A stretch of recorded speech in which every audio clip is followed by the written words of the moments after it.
Chapter 23 Government. Let's learn democracy and authoritarianism, parliamentary and presidential democracy, constitution, universal adult franchise. Every country needs a government to get the things done in an organized manner.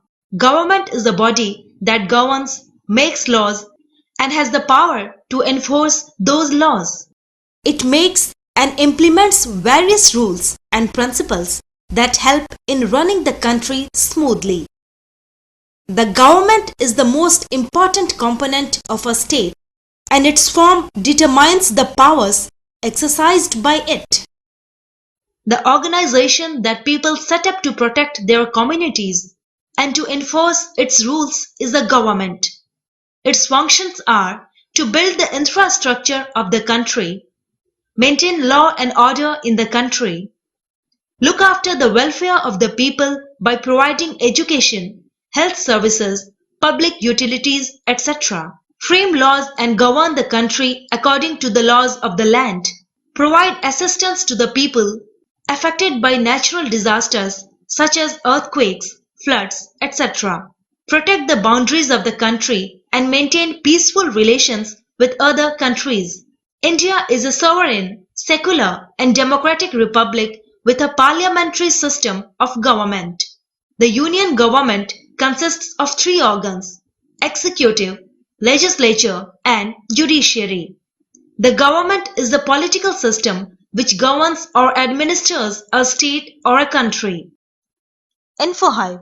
The subjects on which laws can be made by the Indian government are divided into three lists: the union list for the union government, the state list for the states, and the concurrent list for both union and state governments. However, if both of them make laws on a subject, the union law shall prevail. Forms of government. Governments are of three main types: democratic, monarchical, and dictatorial. Absolute monarchy. In this form of government, the monarch is the ultimate governing authority. The monarch has unlimited political and administrative power over the state and its people. Monarchy is hereditary, and upon the monarch's death, power automatically passes to the heir. Examples: Saudi Arabia, Qatar, Brunei. Constitutional monarchy. Constitutional or limited monarchy is a form of government in which the monarch acts as head of state within the stipulations of the constitution and is bound by its restrictions. Constitutional monarchs thus hold no real powers of governance, which actually lie with the elected head of the government. United Kingdom, Spain, Norway, etc. are all constitutional monarchies. Dictatorship. It is an authoritarian rule by one person who exercises absolute powers without regard to the people's wishes. Such regimes are oppressive, as no laws are followed by the dictator who rules at will. Adolf Hitler, Benito Mussolini, Idi Amin, etc. were some of the most infamous dictators in history. Democracy. Government by the elected representatives of the people is called democracy. All citizens have the right to vote and elect their representatives and also to contest elections.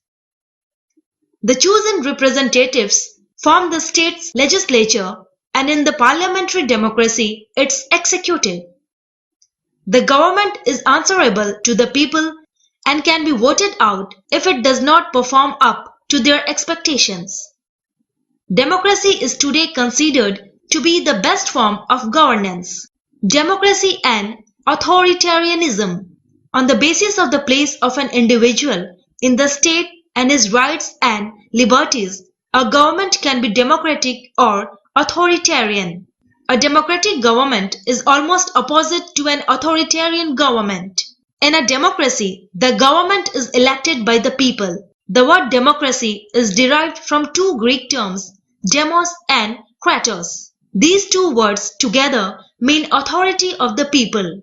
Everyone who is eligible to vote has a chance to have their say over who runs the country. It is distinct from governments controlled by a particular social class or group.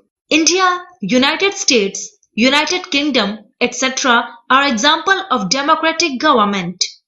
The word authoritarian means expecting absolute obedience to authority. A small group of people, a particular social class, or a strong political party controls all the decision making in the government.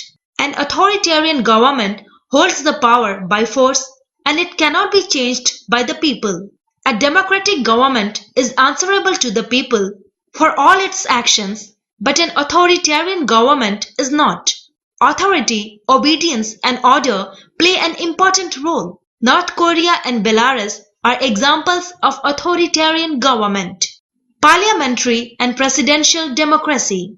The functions of the government are carried out by its three organs: the legislature, which is the lawmaking organ, the executive, which implements these laws, and the judiciary, which sees to it that these laws are carried out.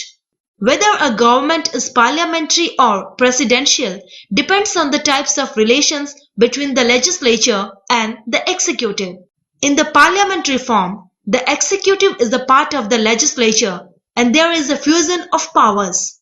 In a parliamentary government, the head of the state and the head of the government are two different people. The head of the state has only nominal powers and the head of the government has the real powers.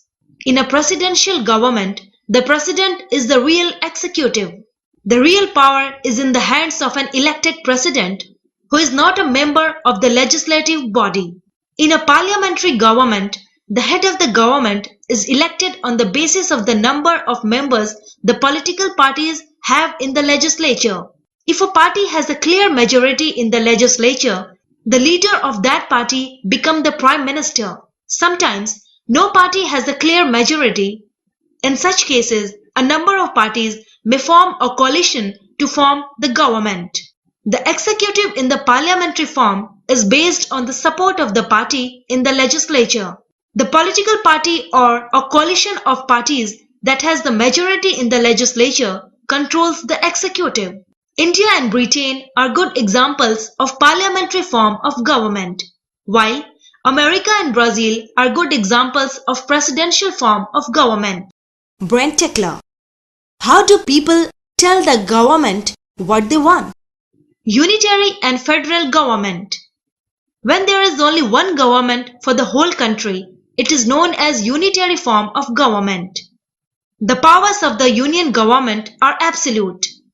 A unitary government is effective when the territory under its control is small. The constitution may or may not be written in a unitary government.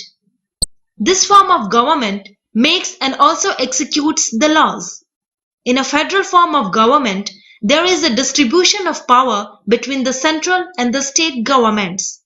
The federal government holds those powers which are common to all provinces. For example, currency, defense, foreign affairs, etc. The constitution is written. The judiciary is supreme in a federal government. It interprets the laws made by the federal and provincial governments. It also settles any disputes arising between the union and provinces and between among provinces. Most of the laws that the central government makes are applicable all over the country. We can find unitary governments in Britain and China, while federal governments are in the USA and India. Constitution. A constitution is a set of fundamental principles or established precedents according to which a state or other organization is governed. These rules together make up, that is, constitute the fundamental governing principles of a country. The rules of constitution determine the distribution of power and authority within the country. It helps to limit the power and authority of every governing body. There are different types of constitutions, written and unwritten, rigid and flexible. The Constitution of India is the longest written constitution of any sovereign country in the world. And for hive, India, also known as Bharat, is a union of states. Written and unwritten constitution. In a written constitution, the fundamental principles of the government are formally written. This form of constitution is rigid. The Constitution of India, for example, is a written constitution. It was framed by a representative constituent assembly and was promulgated on a definite date, that is 26th January 1950. An unwritten constitution is one in which most of the principles of the government have never been enacted in the form of laws. The British Constitution is an unwritten constitution and contains no single document. It is based on a number of different laws, statutes, and treaties. It has two basic principles. First, the rule of law. Second, the supremacy of the parliament. Rigid and flexible constitution. A rigid constitution is one which cannot be amended in the manner in which ordinary laws are amended or repealed. If a special procedure or organ is needed for its amendment, it is a rigid constitution.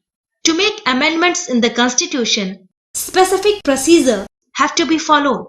The central as well as the state majority is required to make changes or amendments in the constitution. The Indian and the American constitutions are examples of a rigid constitution. A flexible constitution is one which can be amended or changed easily in an ordinary legislative process by the ordinary legislation. A constitutional law and an ordinary law are treated alike. The British Constitution is an example of a flexible constitution. Brain tickler. Why are written constitutions rigid? Universal adult franchise. The right of the people to vote and elect their representatives is called franchise. The word franchise is derived from the French word franc, which means free. It means free exercise of the right to choose one's representatives. A vote enables citizens to choose the people who will represent them in the state assemblies. The vote gives citizens the right to choose the people who will govern the country. If the citizens are not satisfied with these people, they can replace them at the next election. To deny any class of persons from exercising this right is to violate their right to equality. In fact, the spirit of democracy can be maintained only if the people are given the right to vote without any discrimination.